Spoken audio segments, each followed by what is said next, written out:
各位，今天與你們談談感想，不重複具體細節。現在我非常憤怒，不知道我這樣是否正常？大家幫我評評理。是這樣，某國採取國家恐怖主義行為，悍然入侵委內瑞拉，綁架該國總統馬杜羅，並押運前往大蘋果受審。大蘋果是什麼？大家知道 ，Big Apple。大家都看到了，這個某國竟然極盡羞辱之能事，故意而且高調羞辱馬杜羅，如曝光馬杜羅戴上手銬押運畫面，以及今天在大蘋果故意打開囚車的側門及後門，既有遊街性質，又能讓全球媒體及個人拍照，這是何等的癟三國家才能幹得出此類小人勾當？這不僅是對馬杜羅的羞辱，也是對委內瑞拉，甚至對整個南美的羞辱啊！ Die Gefangennahme von Venezuelas autoritärem Herrscher Maduro durch die USA, das hat auch in Deutschland Diskussionen ausgelöst. Ein Sprecher der Bundesregierung sagte: Der Bundeskanzler hat unterstrichen, alle, auch die USA, müssen das Völkerrecht achten. Am Samstag hatte Bundeskanzler Merz auf X geschrieben, die rechtliche Einordnung des US-Einsatzes sei komplex. Dafür nehme man sich Zeit.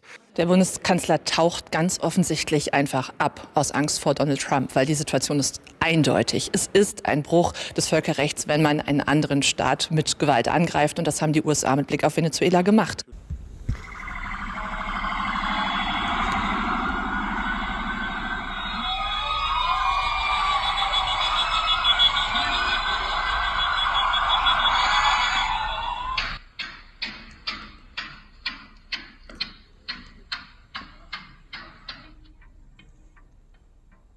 總之，這個某國的操作屢屢突破正常人類下限，相信不少人心中都異常憤怒。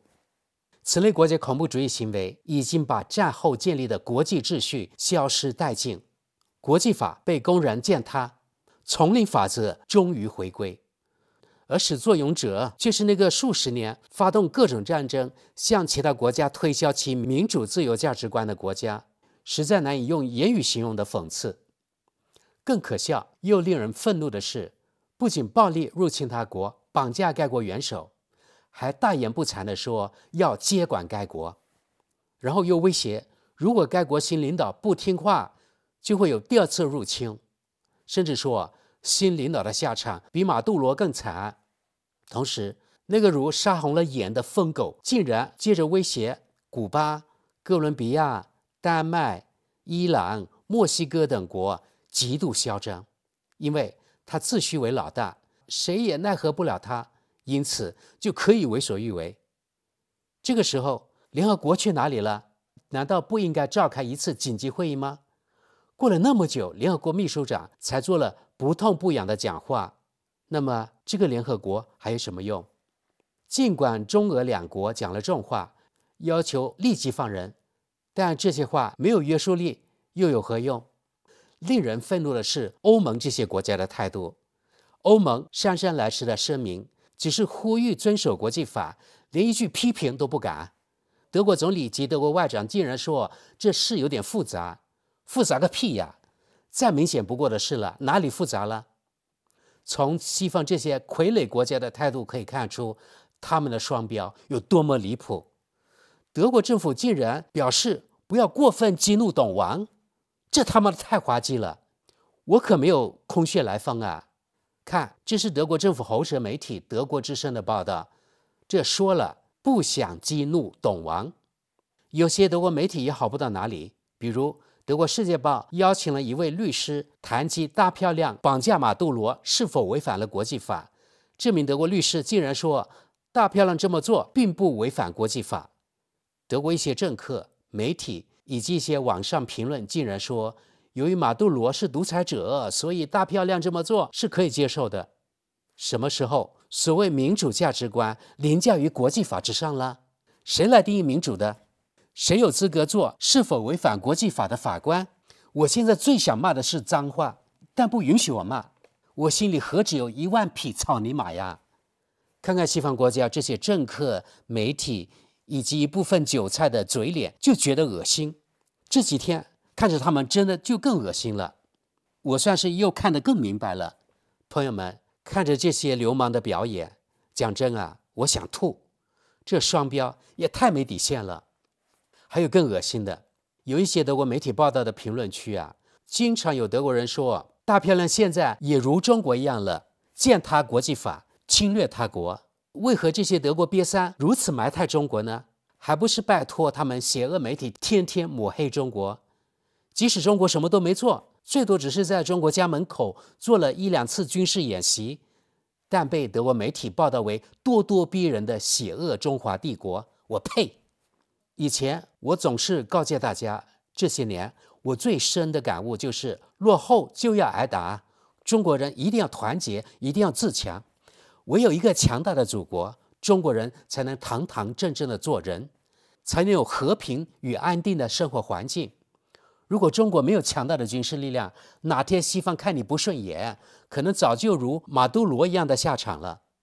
我看啊，目前世界上唯一不被欺負的，恐怕只有中美俄3國了。其他那些大大小小的國家，今後啊估計得夾着尾巴做人。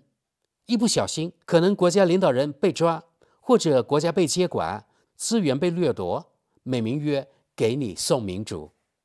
朋友們，2026年1月3日起，已經沒有什麼國際法可以約束某些國家，他們就像掙脫了繩索的瘋狗，到處亂咬，弱肉強食，已然回歸。這不得不說是人類的悲哀。國際秩序已經蕩然無存。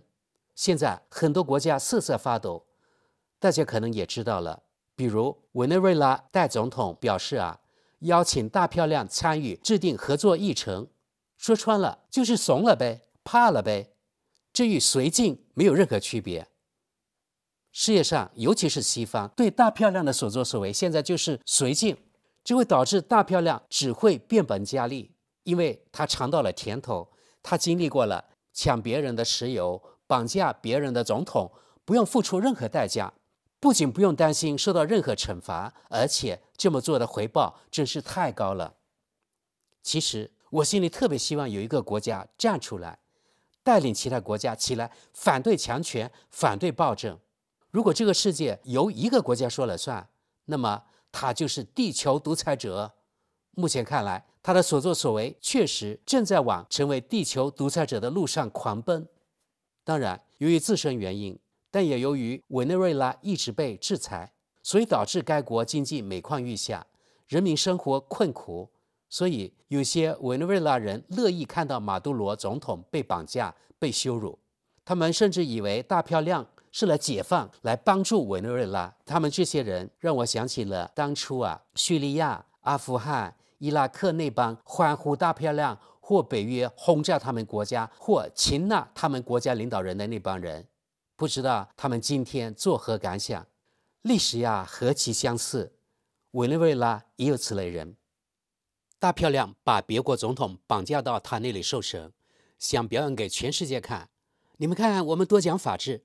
其實他們這是在自己表演脫衣舞，讓全世界人民看清他那赤裸裸的強盜嘴臉。為何在此次綁架過程中，委國土地上卻有32名古巴人犧牲呢？其實他們是古巴派出的精銳部隊來保衛馬杜羅的，相當於他的護衛隊。委內瑞拉人反而幾乎沒有死亡的，說明第一，馬杜羅或許不相信本國人能保護他；第二，也許內鬼中也有古巴人。委內瑞拉及古巴兩國關係數年來一直很好，以前查韋斯時期還給古巴提供了很多幫助，比如幾乎免費給古巴提供石油。後來委國自身難保，也就無法顧及古巴了，又加上遭到60多年制裁，目前古巴的經濟相當差，民眾可以說是怨聲載道。所以只要大漂亮想動手，在古巴成功的可能性非常大，而且有相當比例的古巴人可能會對此表示歡迎。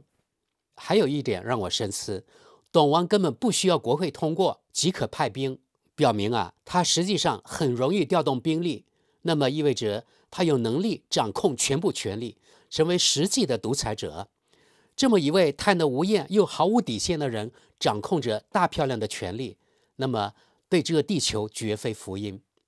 當然，如果沒有他的不擇手段，大漂亮的霸權可能早就不可持續。他這麼做也是在為大漂亮續命。總之，因為缺少制衡，從今往後，這個地球絕對不會太平。最讓我嗤之以鼻的就是這幫唯唯諾諾的歐洲廢物。以前協美自重，對全世界耀武揚威，不可一世，到處都受他們的價值觀。現在他們看着大漂亮這麼不講武德，於是他們現在一個個根本找不着北了。所以大家看到這幾天啊，這群歐洲廢物集體成了啞巴，因為他們是盟友，或者說是看門狗，那麼他們集體噤聲，實際上就是幫兇。朋友們，我真的非常小瞧歐洲這幫廢材。所以前面我說了，現在看着他們這幫雙標狗，我就覺得惡心透頂。這裡有一篇德國《世界報》關於很快拿下格陵蘭島的報道。1月3日，就在大漂亮綁架馬杜羅不久，白房子辦公廳主任米勒的妻子，保守派網紅凱蒂·米勒在社交媒體 X 平台上突然發布了一張意味深長的貼文。他不僅發布了一張格陵蘭島地圖被美國國旗所覆蓋的圖片，還配文說“很快”，就是英文詞 “soon”。由於1年前大漂亮的董王曾揚言不排除動用武力控制格陵蘭島，結合現在凱蒂·米勒的特殊身份，許多網民都認為這則貼文是在暗示大漂亮將很快拿下格陵蘭島。好，現在節選德媒的報道。很快，特朗普顧問之妻發布一張格陵蘭島地圖，採用美國國旗顏色。丹麥震驚回應。一名特朗普顧問之妻在美軍介入委內瑞拉後發表挑釁性格陵蘭島貼文，引發外交緊張。丹麥明確表示該島不容出讓，許多歐洲國家對此表示支持。丹麥首相要求美國總統特朗普停止對格陵蘭島和丹麥的威脅。他在一份聲明中表示：“我必須向美國非常明確地指出這一點。美國無權吞併丹麥王國的任何一個組成部分，除丹麥和格陵蘭島外，位於大西洋的法羅群島也屬於丹麥王國。”特朗普身邊人士分享以美國國旗顏色呈現的格陵蘭島地圖。在美國對委內瑞拉採取軍事行動後，一名特朗普重要顧問的妻子就格陵蘭島發表挑釁性貼文，引發丹麥方面的不安。特朗普副幕僚長，也就是辦公廳副主任的妻子凱蒂·米勒在社交平台 X 上發布了一張以美國國旗顏色顯示的格陵蘭島地圖。該貼文於周日引發丹麥政府回應。圖片上方用大寫字母寫着 “soon”， 意思是很快。格陵蘭總理尼爾森稱，此舉缺乏尊重。特朗普對丹麥首相加以嘲諷。特朗普在過去幾個月一再威脅要讓美國接管格陵蘭島，且並未排除使用武力的可能性。周日，他在從佛羅里達飛往華盛頓的途中再次明確表達了這一立場。特朗普稱，出於國家安全考慮，我們需要格陵蘭島。他聲稱該島具有重大戰略意義，目前卻正被俄羅斯和中國的船只包圍。特朗普還表示，丹麥無法勝任這項任務。我可以明確告訴你們。他甚至斷言，歐盟也清楚格陵蘭島理應屬於美國。朋友們，正因為總是把中國無端扯進來，等下我們來看看評論區的一些言論，就覺得歐洲這幫小癟三有多可笑。看這條評論，這是特朗普的最後一個總統任期，他希望在此任內奠定自己的政治遺產，以確保500年後人們仍會談論他。這無疑是當前所有這些事態的一個重要原因。中國、俄羅斯和美國正在制造既成事實，而歐盟則成了任人擺布的棋子。接下來還會很有趣。德國只是點評，這就是我特別討厭有些德國人的原因。為什麼呢？因為他們信口雌黃啊！中國什麼時候制造既成事實了？北極、南極是每個國家都可以去科考的地方。德國人你自己沒能力，就不要胡說八道了。就不要胡說八道什麼中國正在制造既成事實。繼續往下，誰會跟特朗普爭奪格陵蘭島呢？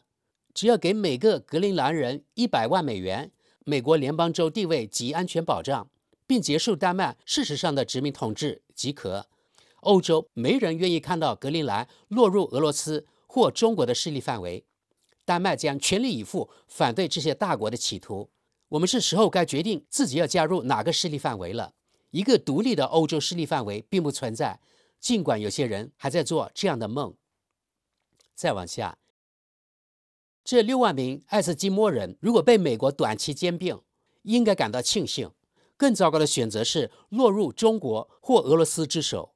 至於丹麥或歐盟，他們根本指望不上。下一則，特朗普不會允許中國和俄羅斯開採格陵蘭島的礦產資源。在他看來，格陵蘭屬於西半球，這2個國家在那裡毫無立足之地，而且這也涉及美國的安全利益。這位美國總統也以交易高手著稱，他或許會滿足於確保中國和俄羅斯不得在該地區存在，並讓美國獨享礦產開採權，由此產生的收益則可在美國、丹麥2國之間公平分配。美國擁有相關技術，也有能力承擔所需投資。繼續往下，無論怎麼義憤填膺、激動不安，我恐怕他們說的沒錯。誰若輕視俄羅斯或中國的利益，至少可以說是天真。這2個國家當然在伺機而動，等待有利時機。沒有美國，格陵蘭根本無法抵禦俄羅斯和中國。再往下，格陵蘭是丹麥的一塊殖民地，而丹麥的殖民主義違背了歐洲所標榜的高尚價值觀。美國在格陵蘭的軍事存在增強了西方的安全，針對俄羅斯和中國，使德國等國家得以繼續享受由美國納稅人買單的安全保障。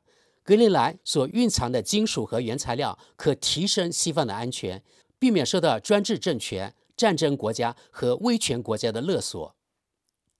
再往下，從戰略角度看，將格陵蘭交給美國絕對合乎邏輯，就這麼簡單。必須對其進行軍事強化，使中國和俄羅斯連想都不敢想染指分毫。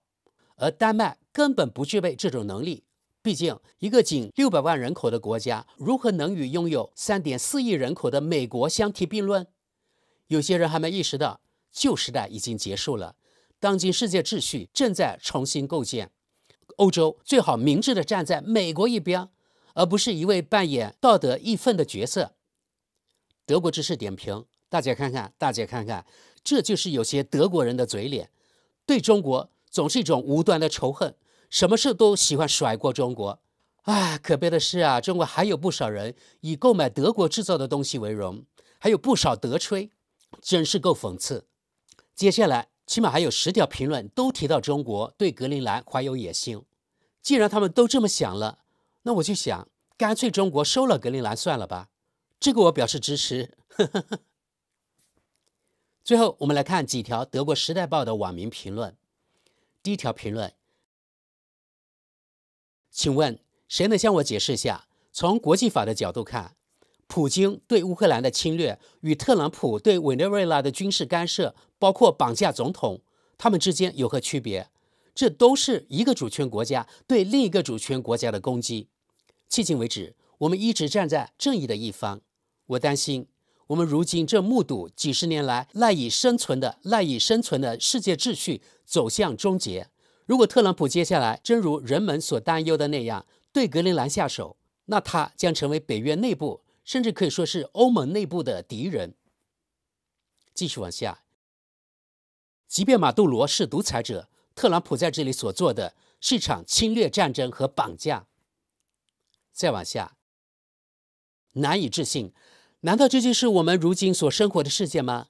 俄羅斯、美國，很快恐怕還有中國，隨意侵略主權國家，只為攫取領土、礦產資源或權力。這確實是一個黑暗的時代，或者說一種險惡的世界秩序正向我們襲來。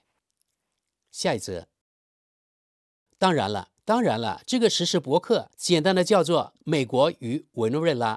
而另一個時事博客卻被命名為“對烏克蘭的戰爭”，德國的反應自然也會嚴格按照這種模式展開。德國知識點評，這位網友其實是在諷刺德國媒體的雙標，也就是對美國是一種標準，然後呢，對俄羅斯入侵烏克蘭這件事情又是另一個標準。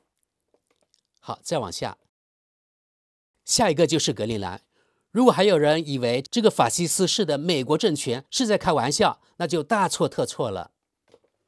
下一則，這是一次違反國際法的侵略行為，針對一個主權國家還實施了綁架。歐盟各國元首的憤怒和譴責在哪裡？在 NTV 上，有人輕描淡寫的解釋說，這是一次短暫而精準的行動。哦，真酷呀！那是不是意味着只要中國對台灣的攻擊也簡短乾脆，就完全沒問題了？看來我們即將迎來一段美好的時光。在德國，腐敗的聯盟黨人士坐在掌權的位置上，正把我們的經濟拉回70年代，而那些藍黑極右勢力已在起跑線上摩拳擦掌，準備在政治上把我們帶回30年代。繼續往下，從西方視角來看，馬杜羅當然對他的國家及其人民並非善政，但在我看來，這並不能成為暴力政權更迭的理由。更糟糕的是，這種行為正在將一種新常態合理化，軍事強國不再需要遵守全球規則，而是僅憑其統治者的一時心智行事。普京率先出手，試探了水溫，如今特朗普緊隨其後。那麼，像中國這樣宣稱對台灣擁有主權的國家，又該如何看待？或者像印度和巴基斯坦那樣爭奪克什米爾的國家呢？僅舉幾個例子而已，類似的案例還有幾十個。因此，不幸卻又至關重要的是，歐洲必須在國防和軍事上實現自主，唯有如此，歐洲人才能按照自己對國際法的理解行事。再往下，現在連國家元首都被綁架了，而國際社會卻一片死寂。好吧，第3次世界大戰就要來了，而發動這場戰爭的正是讓美國再次偉大運動、克里姆林宮和中國，再加上像德國選擇黨這樣的唯命是從的叛徒政黨，他們已經挑起了戰爭，而民主黨人卻依然我行我素，聳聳肩，置之不理。下一則，逮捕並帶離國境這種說法，還真是對綁架並驅逐出境的一種委婉美化呀！我真好奇，等特朗普和他那幫蠢貨佔領格陵蘭，或中國進攻台灣時，媒體又會用怎樣友善的措辭來粉飾呢？繼續往下，美國對世界和平的威脅比俄羅斯和中國更大。再往下，法治意味着遵守現行法律，即使該法律不符合自身喜好或利益。他人不遵守法律，並不能成為自己也不遵守的正當理由。個人的道德觀念同樣不能成為理由，它並不凌駕於國際法之上。譴責俄羅斯對烏克蘭侵略的那些人，就無法可信地為美國對委內瑞拉的攻擊辯護。兩者過去和現在都同樣違反國際法。無論是俄羅斯、中國還是美國，都並未真正嚴肅對待國際法，他們只是根據自身利益隨意取捨，或將其用作權力工具罷了。好，看最後一條評論。太棒了！接下來俄羅斯人就該從基輔綁架據稱非法執政的澤連斯基了，然後德國聯邦國防軍從立陶宛出發，把俄羅斯那位同樣據稱非法執政的盧卡申科從明斯克抓走，最後中國乾脆直接拘捕台灣當局。到那時誰也說不出什麼，畢竟美國人不也這麼幹了嗎？德國知識點評，哈哈哈，德國人有時真的是太自不量力了。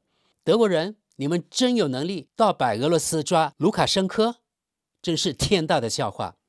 我看更有可能的是俄羅斯來德國抓捕德國總理吧。